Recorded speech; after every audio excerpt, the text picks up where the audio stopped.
Shalom amigos, el More Eliezer, una clase más del Centro Educativo Shoresh. Hoy vamos a estar dando la introducción sobre eh, el origen de los movimientos hasídicos y vamos a estar hablando básicamente desde los opositores, lo voy a decir primero en español, luego los opositores al hasidismo, debo decir, y luego vamos a estar llevando todo esto hasta lo más clean, que es básicamente eh, el centro de la iluminación y el pensamiento de la iluminación o la acomodación del pensamiento judío a el mundo de aquel momento, el mundo moderno, en una Europa ya no del este, sino del oeste, la cual estaba mucho más integrada, era menos insularista, estaba más integrada hacia el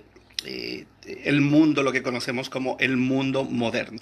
Así que tenemos un tema maravilloso para hoy, lo vamos a poner también en nuestro canal de YouTube y este tema pues es muy importante para que las personas en América Latina entiendan el origen y lo que da a luz a las corrientes y a los movimientos hasídicos. Así que eso es muy importante.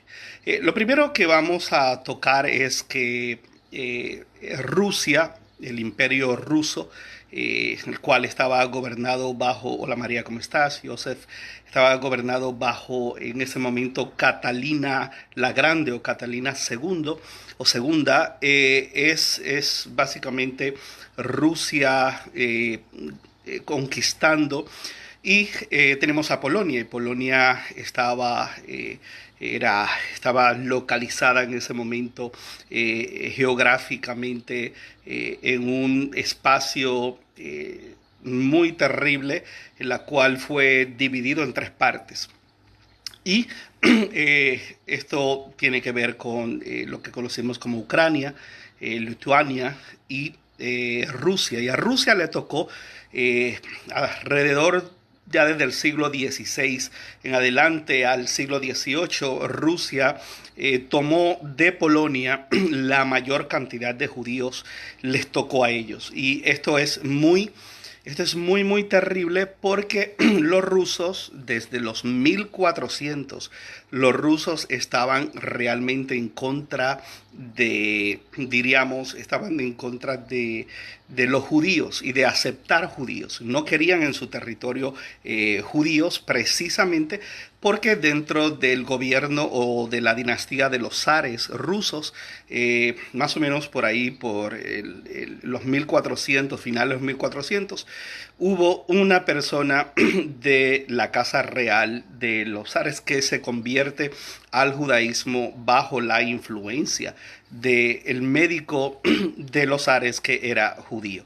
Y desde ese momento en adelante se establece que no se iban a aceptar judíos dentro del territorio ruso.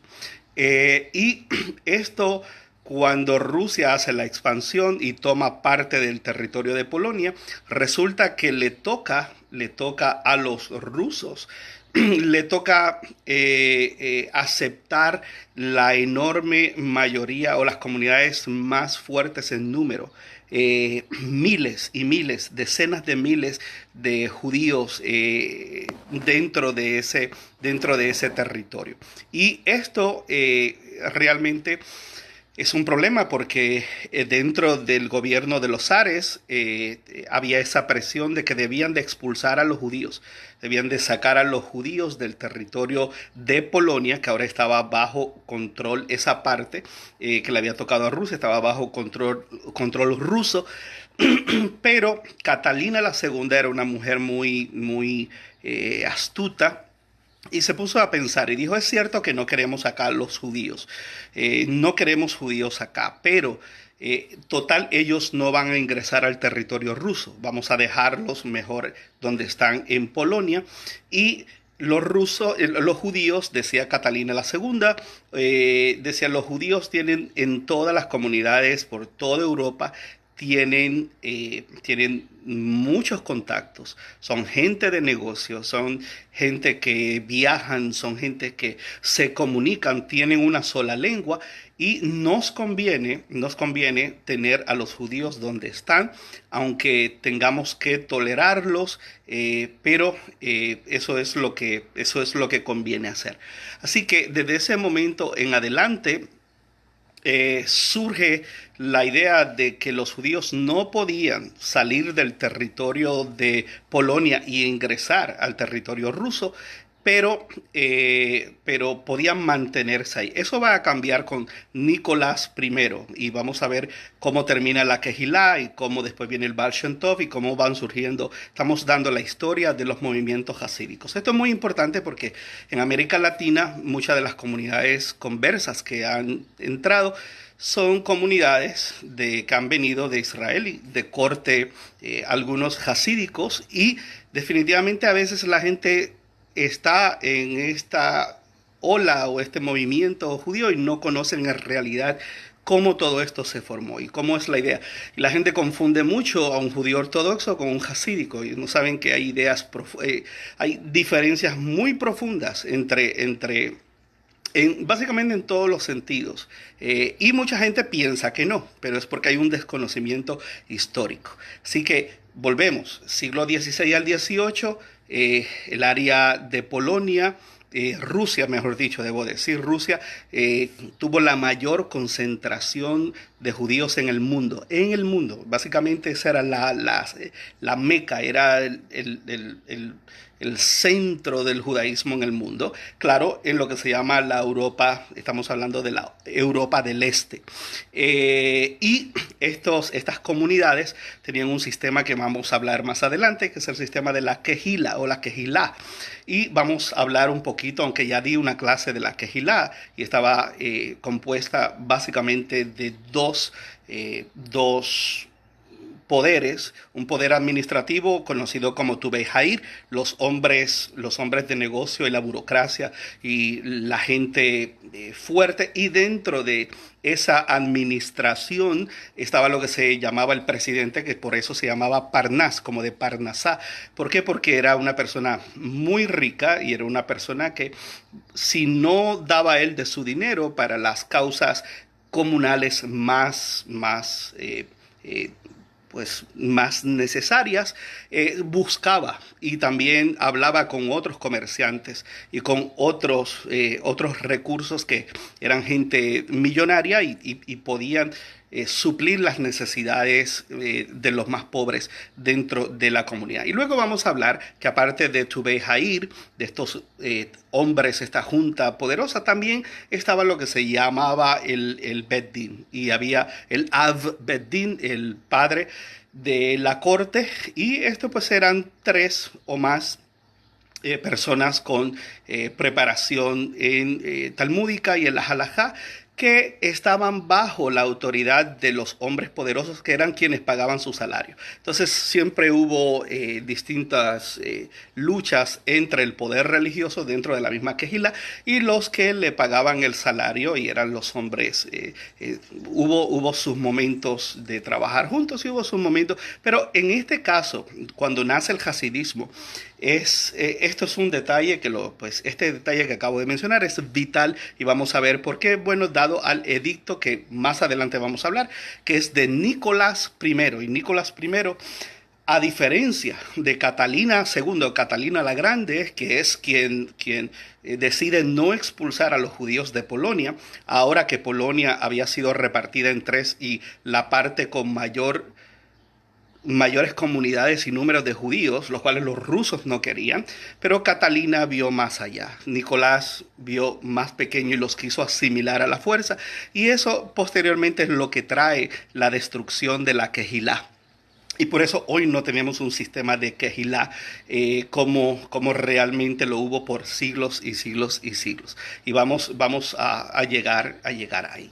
Bueno, debido a es durante este contexto geográfico y en tiempo en que surge gran movimiento, surge la reforma espiritual más grande en el judaísmo, en la historia del judaísmo. No estoy hablando que surge el reformismo, no me vayan a malinterpretar. Estoy hablando que la reforma más grande en el judaísmo es el hasidismo, en aquel momento.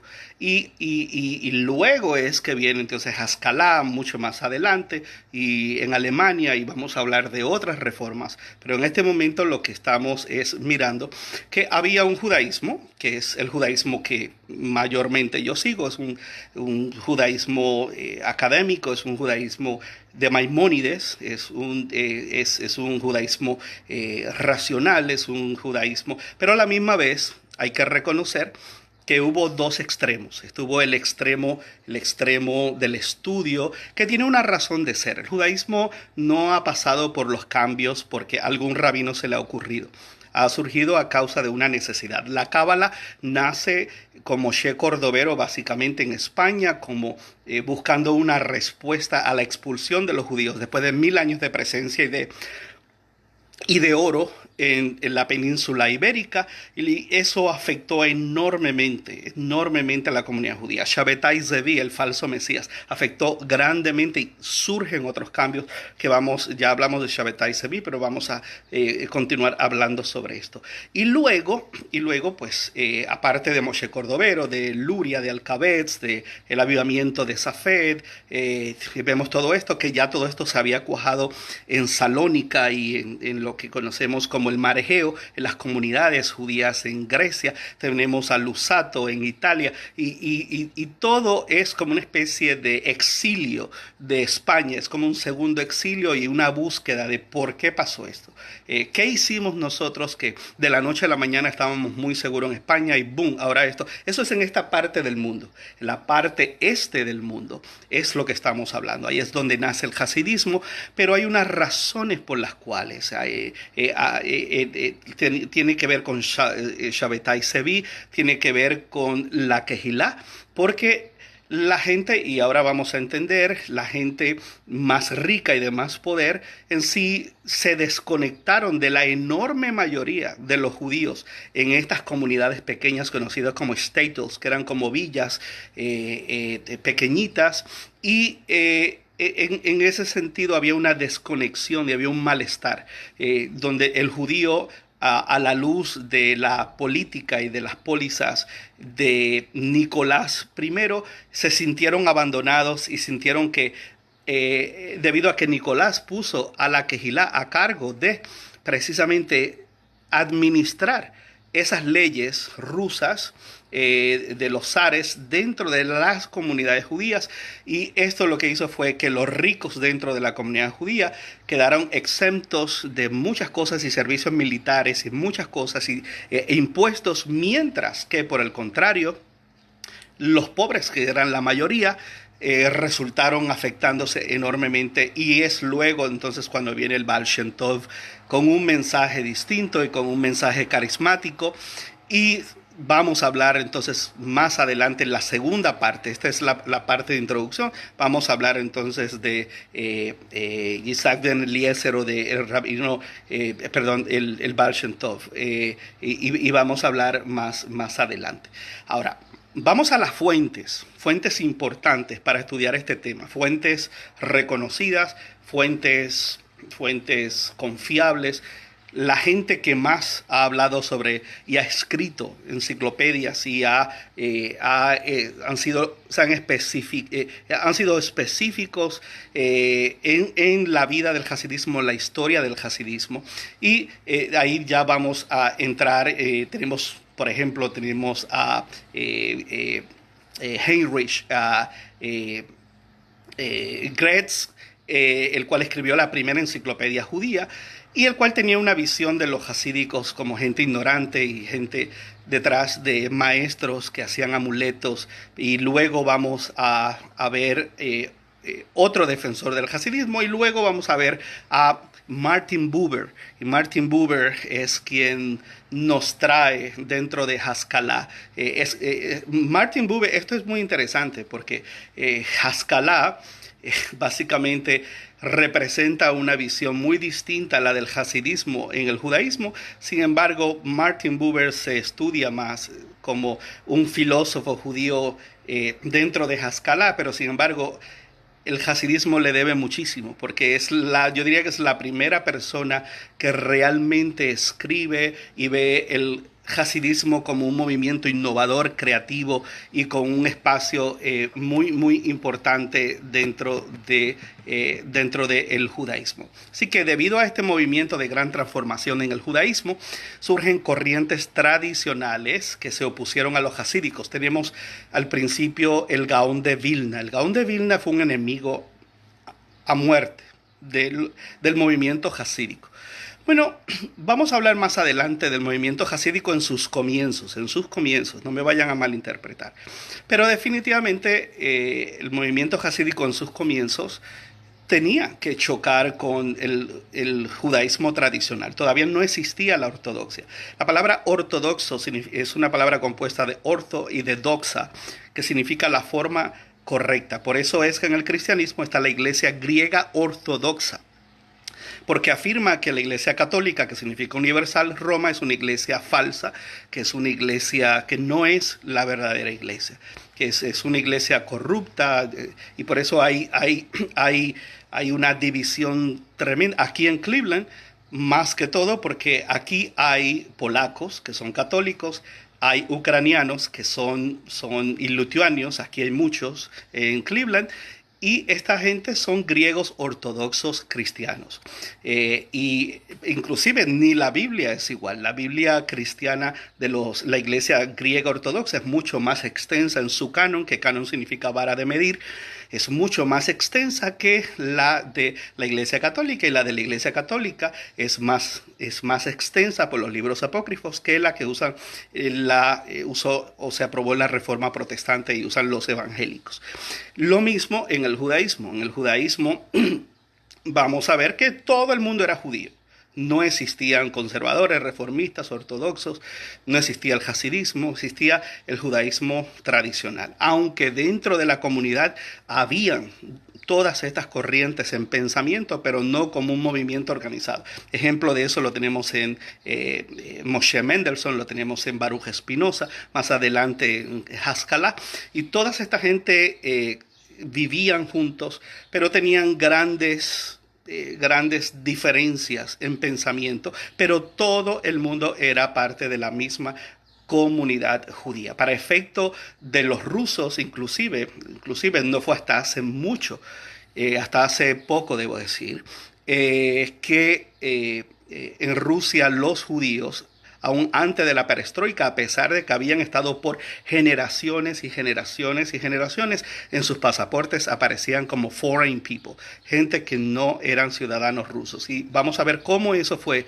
lo que lleva a Nicolás I a tratar de asimilar a todos los judíos, y cómo nace un movimiento judío de vida y vibrante, y luego se une a los aspectos cabalísticos de el Arizal o de Luria, y surgen distintas expresiones después de los estudiantes del Baal Shem Tov, que da a luz distintas posiciones y distintos movimientos dentro del hasidismo. Y eso es muy importante. Mi último profesor en la escuela rabínica en Hebrew College es Ariel Mays. Ariel Mays es experto y ha escrito junto con Arthur Green, que es otro experto, especialmente el libro Jewish Spirituality en el tomo 2. Es completamente gente que ha hecho doctorados en hasidismo, enseñan cuando nosotros en las escuelas rabínicas o en los seminarios rabínicos en Estados Unidos estudiamos historia y estudiamos el origen de los ashkenazitas, y estudiamos cómo se ha desarrollado la judería de un lado y del otro. Vienen estos eruditos, estos scholars, y dan conferencias en las escuelas rabínicas. Parte de estos cursos para hablarnos del desarrollo, para que tengamos un entendimiento de cómo todas estas cosas se han desarrollado dentro y las expresiones. Y no solamente eso, tenemos por ahí un rabino que se llama Arush, tenemos otro que más alto, más joven, que comienza con un chistecito, siempre se me olvida siempre el nombre de él. El hasidismo no se quedó igual, el hasidismo de lo que voy a hablar ahora y el hasidismo que tuvimos en los años 60 y 70 y 80 es muy distinto al que está surgiendo ahora.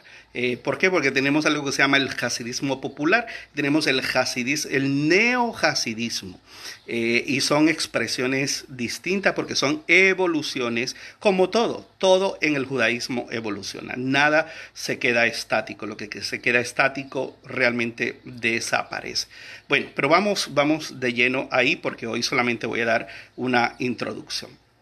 Así que la reforma espiritual más grande que surge, que hacía falta porque por dos razones. Una era que las comunidades se sentían abandonadas por sus rabinos, se sentían que eran altamente talmúdicos, pero que no tocaban a la fibra de la comunidad, del corazón. Y el mensaje del Baal Shem Tov, el Baal Shem Tov era una persona casi sin educación, era un hacedor de amuletos, vamos a hablar más adelante de eso.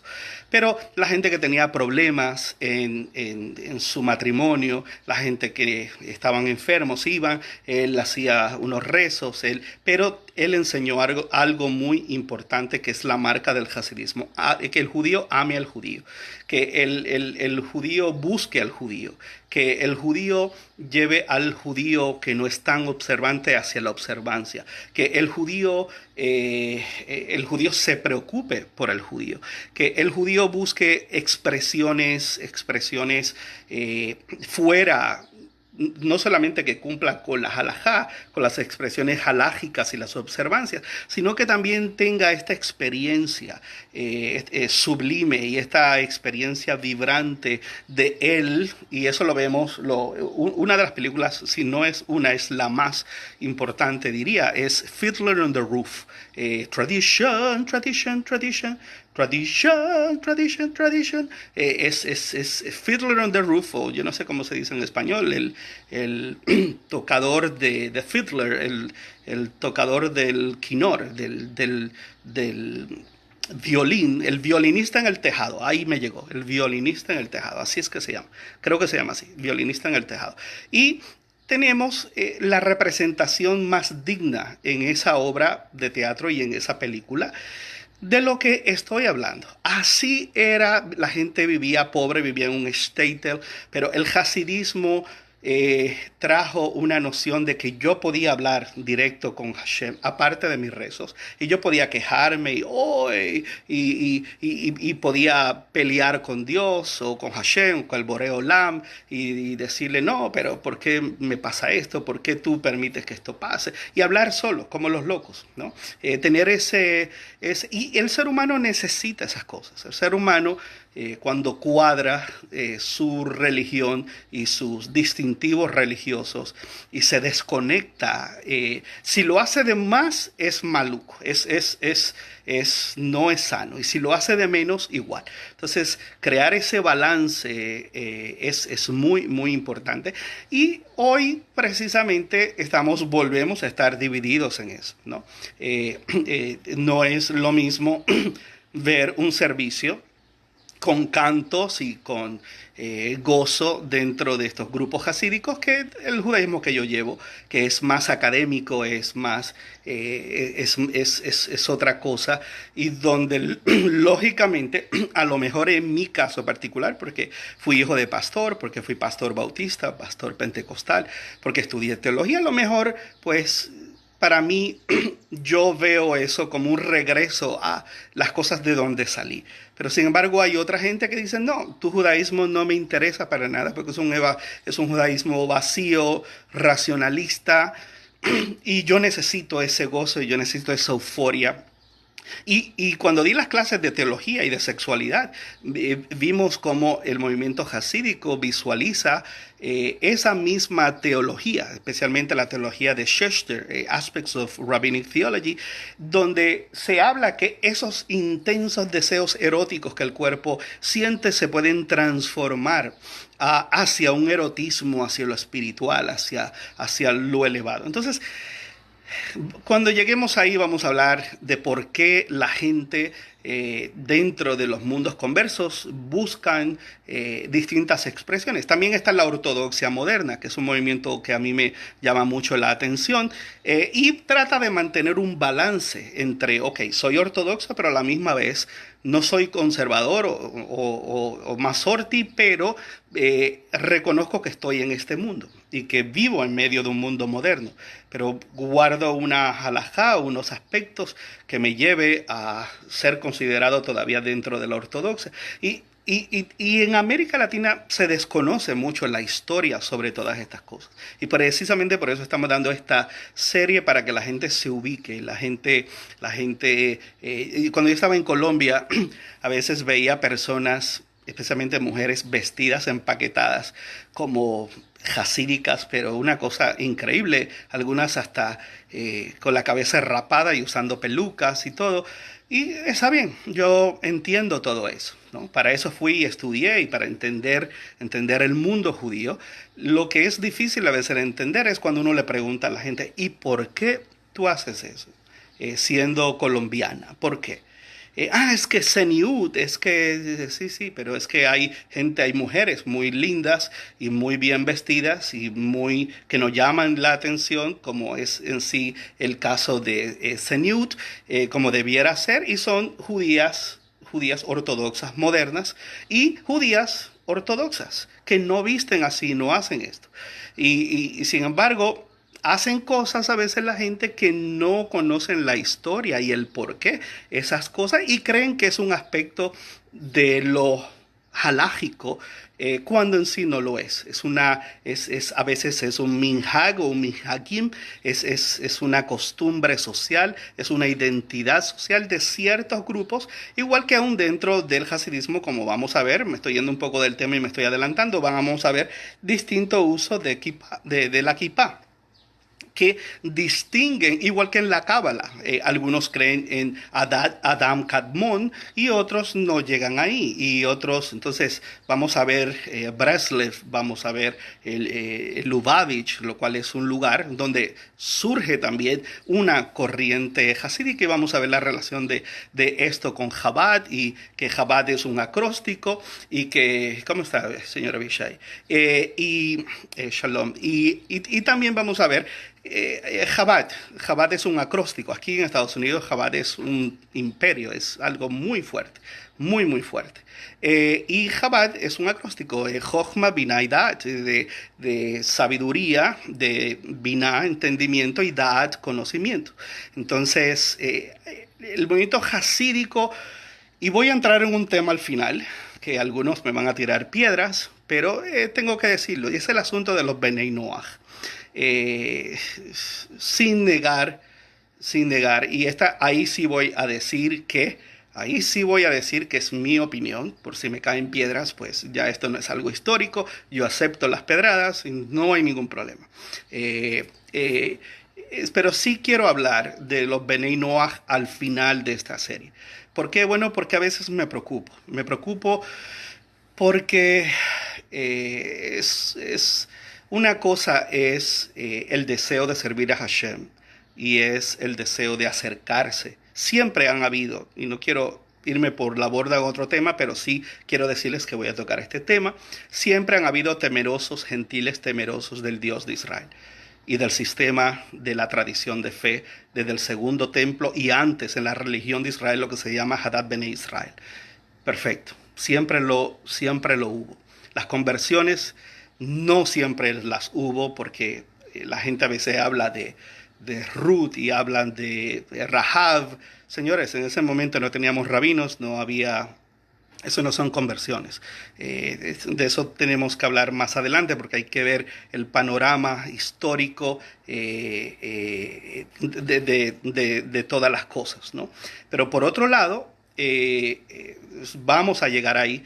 ¿Por qué? Porque me preocupa mucha gente linda que conozco, gente que me escribe, que los quiero, que llevamos más de 7 años juntos aquí o tomando cursos en el centro y siempre les digo lo mismo, tengan cuidado, ustedes no son ciudadanos de segunda clase, ustedes evalúen bien por qué quieren llamarse Bnei Noach, si es que lo ven, mucha gente está en estos movimientos porque dice que no tengo otra alternativa, yo quiero pero no me dejan. Bueno, eh, vamos a llegar ahí, ¿ok? Porque a veces me preocupa mucho también que hay el otro extremo, que ha sido mayormente una expresión dentro del hasidismo, donde a la gente se entretiene, se le cobra, a la gente se le venden libros, se le hacen muchas cosas y a la hora de la verdad tú allá y yo acá. Tú eres Bnei Noach y entonces ahora hay Sidurim, hay Tanaj para Bnei Noach y todo es una comercialización de las cosas y sin embargo no hay una opción de conversión a gente que realmente lo merecen porque los conozco y han sido muy fieles, muy constantes a través de los años y otros que realmente pues uno diría vamos a dejar las cosas ahí por ahora. Pero eso es un tema que está muy ligado al hasidismo. ¿Por qué? Porque el hasidismo es mayormente quien ha traído en la internet y en el Facebook toda esta idea de crear comunidades Bnei Noach. Y al final cuando uno entrevista a esta gente, son gente que realmente quieren proselitar. Y cuando uno mira la historia judía, inclusive en el templo había un atrio que se llamaba el atrio de los gentiles y se hablaba de los extranjeros temerosos del Dios de Israel.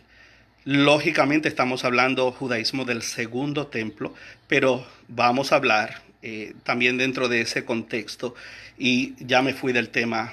Déjeme volver al tema y solamente estoy diciéndole todas las temáticas que en esta serie no me quiero extender mucho. Y voy a ir terminando, solamente 3 puntos y termino.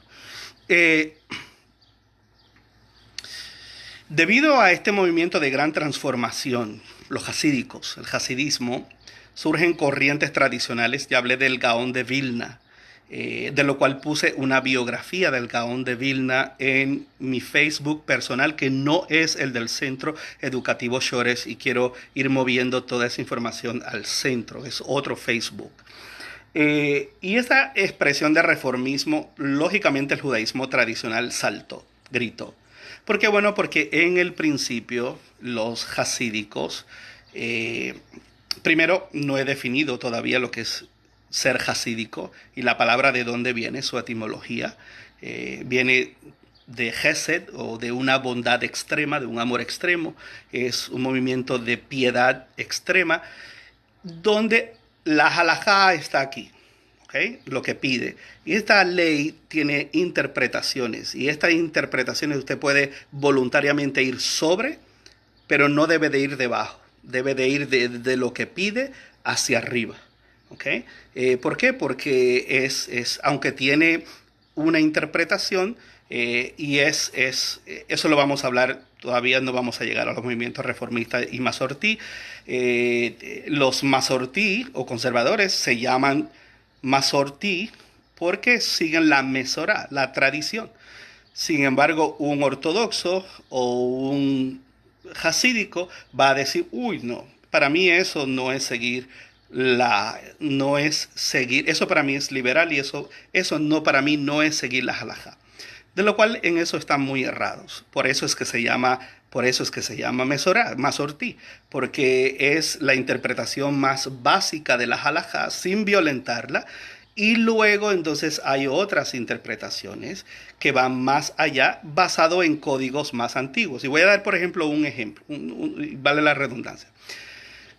A mí me encanta la halajá del rabino David Haim Halevi. ¿Quién fue el rabino David Haim Halevi? y qué autoridad tiene como para yo decir que esa halajá es la que me gusta. Él no es Masorti, él fue el rabino sefardí principal en Israel, fue uno de ellos. Y estableció una halajá acá, no más baja, sino que de su autoridad y su interpretación hacia arriba, se dio cuenta que aquí en la sociedad israelí estaba un mundo moderno y que siempre tenemos la opción de ser más piadosos. Pero ya eso es una decisión mía. Eso no es una decisión que me hace ni más judío ni menos judío bajo un aspecto halágico. Lo que me hace es cumplir con la halajá a la luz de la realidad, porque hay códigos, y tendríamos que hablar de Harif, y tendríamos que hablar, perdón, de Mishneh Torah y de Joseph Caro, tendríamos que hablar de Shulchan Aruch, o la mesa extendida o la mesa servida, donde habían aspectos de esa halajá que no se podían tocar porque no existían todavía en la sociedad de Israel. Entonces, este rabino sefaradí toma todo el nusach o el nosach sefaradí y la halajá, y a la luz de la halajá su interpretación es tal. Eso no quiere decir que vayan a ver que todo el mundo en la ortodoxia esté de acuerdo con su interpretación y su autoridad. Recuerde que un rabino es un abogado, no es un maestro, enseña como parte de, pero es un experto que ha sido certificado para juzgar y para enseñar de acuerdo a lo que llamamos los precedentes legales halágicos. Entonces, esto es muy importante cuando lleguemos al tema del hasidismo, porque el hasidismo es una euforia, es un movimiento de gozo y de ayuda al judío y de creatividad y de expresiones, tanto mezclado desde el aspecto halágico con el aspecto esotérico o cabalista. Y eso es lo que da la diversidad dentro del hasidismo. Eso lo vamos a ver más adelante. Pero lo estoy tocando ahorita porque estamos hablando de una reforma dentro del mundo judío que causó que los judíos, los rabinos judíos, estuviesen completamente en desacuerdo con los primeros hasídicos. ¿Por qué estar en desacuerdo? Bueno, porque según los códigos que tenemos, hay preguntas. ¿Hasta qué hora podemos recitar Shema en la noche? ¿Hasta cuán tarde podemos hacer el servicio de Shacharit? Y todo esto está codificado. Todo esto halágicamente está discutido. Hay discusiones sobre esto. Y para eso entonces tenemos la Gemara, para resolver las discusiones de lo que fue creado como de Oraita o de Rabanán, de nuestros rabinos, los Tanaim y los Amoraim. Luego, después de eso, tenemos responsas y tenemos minhagim y tenemos comunidades que tienen sus costumbres. Tenemos un sinnúmero de cosas. El hasidismo vino y dijo, lo importante es hablar con Hashem. Al principio, estoy hablando del principio. Y en parte suena muy bien. Porque un hasídico pensaba al principio, decía, si por alguna razón perdí el tiempo que determina la halajá, todo tiempo es bueno para hablar con Hashem. Y para irme al bosque y para hablar directamente y para no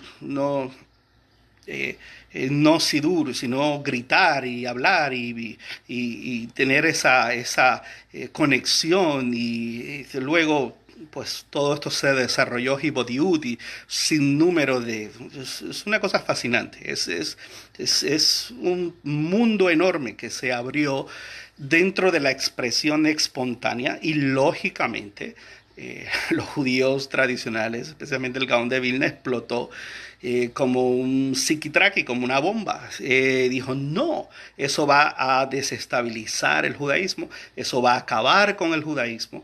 Y ha sido todo lo contrario. Entre más expresiones, la historia nos ha enseñado que entre más expresiones, es mejor que la gente se envuelva en expresiones de su judaísmo, aunque a veces se salgan un poco de la norma, que tener gente completamente secular y gente completamente desconectada y asimilada dentro del judaísmo.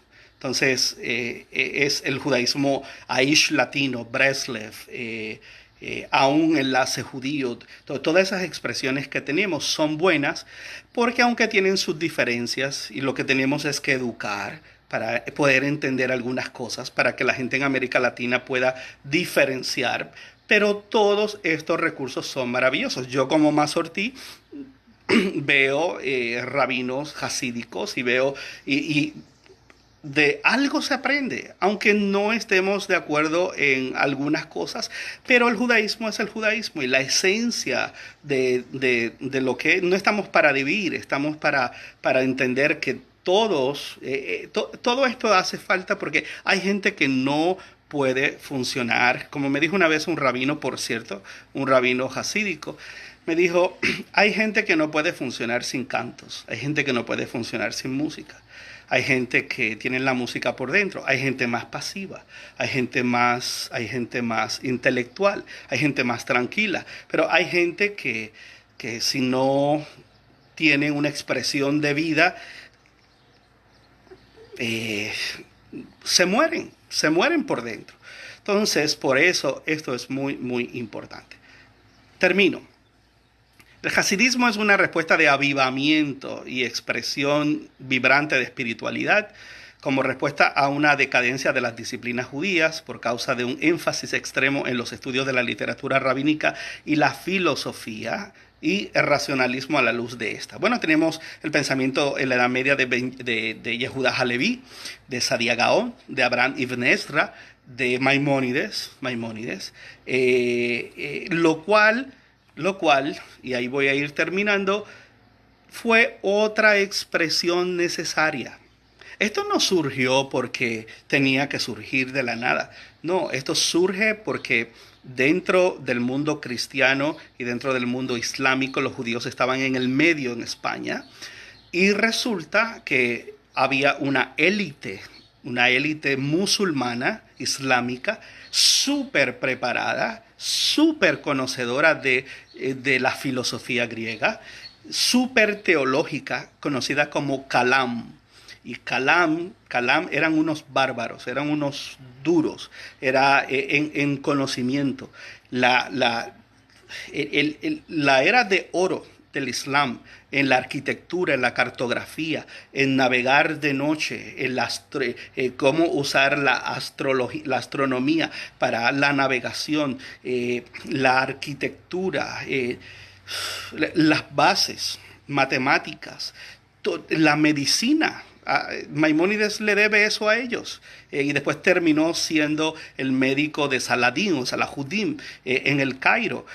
Todas estas expresiones se las debemos a Kalam y Kalam acusó durante ese tiempo a los judíos, los acusó de no ser monoteístas puros, sino que de ser politeístas e idólatras, y es ahí cuando Abraham Ibn Ezra, Yehuda Halevi, Sadia Gaon, Moshe Rambam Maimónides expresan, inclusive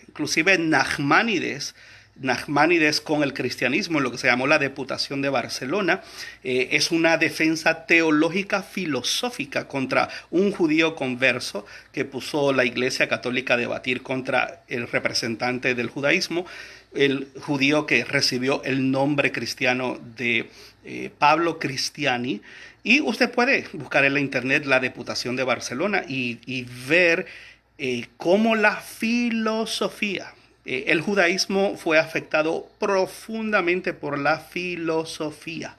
Igual que vamos a ver el hasidismo siendo profundamente afectado por lo que se conoce como el gnosticismo, que el gnosticismo habla de que todo es energía y de ahí luego Luria es afectado grandemente y lo pone en un lenguaje de sefirot y de expresiones donde las chispas divinas están regadas por el cosmos y donde lo mismo que decía el gnosticismo, que tenemos a través de nuestros actos la habilidad de transformar la materia y el universo y las cosas, y de ahí es que surge entonces después la idea del tikkun olam o la reparación del mundo. Y por eso nada de estas cosas son nuevas, todo tiene un origen, todo tiene un pensamiento, todo tiene una evolución. El cristianismo es puro neoplatonismo y platonismo, donde la materia es mala el mundo de la idea es la realidad. Y la materia busca imitar el mundo del pensamiento, y por eso es que el cristianismo dice: busquemos las cosas de arriba donde está Cristo sentado a la diestra de Dios Padre. Somos peregrinos y extranjeros, estamos en el mundo pero no somos del mundo. ¿Por qué? Bueno, porque es una idea de que la esencia está dentro de este cascarón, y que esto es una prisión y una cárcel, y que la vida es un sufrimiento. El judaísmo no ve las cosas de esa forma. Entonces, pero es porque la teología y el pensamiento, que ahora va a haber este choque con la idea jasídica, es una idea altamente de Aristóteles, porque Maimónides es todo Aristóteles. Maimónides leyó a Aristóteles en árabe y quedó impresionado, y es ahí donde se desarrolla su pensamiento a la luz de esto. Lo vemos muchísimos siglos antes, en el primer siglo con Filón de Alejandría, que también puse que es el creador del concepto de logos, que luego el cristianismo en el segundo siglo lo toma para desarrollar un evangelio gnóstico, que aunque ellos lo niegan, pero eso es puro gnosticismo, del concepto de logos o la palabra encarnada en el evangelio de Juan. Entonces, todas estas cosas son muy importantes conocerlas, porque en realidad no hay nada nuevo. Yo estoy seguro que en unos 300 años, a lo mejor esta conversación que estoy teniendo va a ser muy distinta en percepción. ¿Por qué? Porque las cosas siguen evolucionando. Este mismo virus nos ha traído unos cambios terribles en Shabbat. Un Shabbat por medio de los medios de comunicación y de media, cuando en realidad movimientos que decían: no, eso no se puede hacer, pero las circunstancias van llevando a las cosas, y cuando termine este virus hay que ver entonces si esto va a ser algo por el momento, o si es algo que ya en algunos sectores, en algunas comunidades se va a quedar así. Bueno, finalmente vamos a hablar del movimiento Mashkilim, el cual surge en Alemania durante el siglo XIX, y quienes tuvieron otra profunda expresión de reformismo en el judaísmo tradicional. El hasidismo es el primer movimiento que hace esa reforma.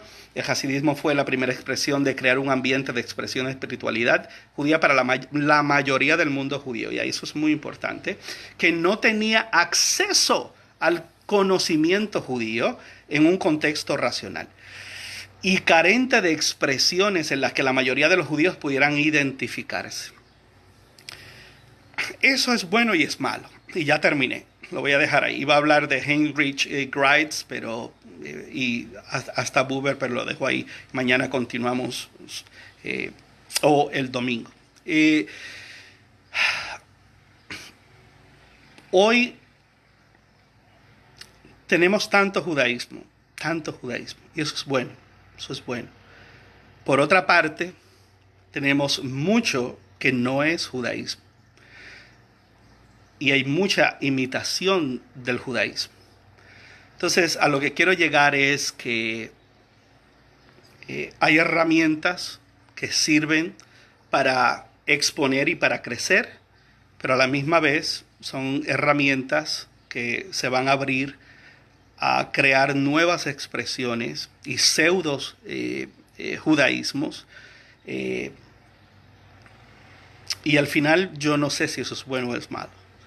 Al final lo que puedo, o a lo mejor estoy errado en decir eso, de que las cosas hay que verlas así, porque también el color gris existen tonalidades de negro que se van watered down, se van diluyendo con un poco de blanco, de luz, y vamos viendo distintas tonalidades y expresiones, y por eso la educación es tan importante. Por eso en Shoresh, cuando yo salí de la escuela rabínica, tuve que tomar una decisión, iba a seguir para ser rabino, o iba a dedicarme a la educación. Y me puse a pensarlo bien y hablar con mis rabinos mentores y decidí la educación. Porque creo que ese sería el mejor momento, el mejor lugar donde pudiera poner un granito de arena. ¿Por qué? Precisamente porque tenemos hoy demasiadas expresiones, que es bueno, dentro del judaísmo, dentro de los pseudo judaísmos, y lo único que puede a lo mejor tratar, poner al menos, presentar un menú balanceado donde la gente pueda verse y pueda aprender y pueda pasar sus propios procesos, es por medio de la educación. Así que les agradezco mucho su tiempo. Muchas gracias. Shalom para todos. Se vayan preparando mañana. Bueno, hoy es miércoles, es que estoy medio perdidito acá. Todavía falta para Shabbat. Pero desde el miércoles en adelante comenzamos, al menos yo, a prepararnos para ese evento maravilloso en la semana. Les deseo todo lo mejor y les invito a que vayan al canal de YouTube que estamos comenzando y nos ayuden dándole un clip y suscribiéndose. Necesitamos 1000 personas para pues, poder monetizar el canal y ayudarnos en este trabajo que estamos haciendo en América Latina, en Colombia mayormente, y pues poder continuar. Realmente un abrazo, saludos a los que veo de Costa Rica, Pura Vida, Colombia, Medellín, veo gente de Cali, maravilloso. Shalom para todos y mañana, probablemente mañana entremos de lleno en terminar con cómo terminó la Kehilá y comenzar con la primera clase de lleno del Hasidismo. Un tema muy, muy importante. Shalom para todos, un abrazo, el Moré Eliezer, Centro Educativo Shoresh.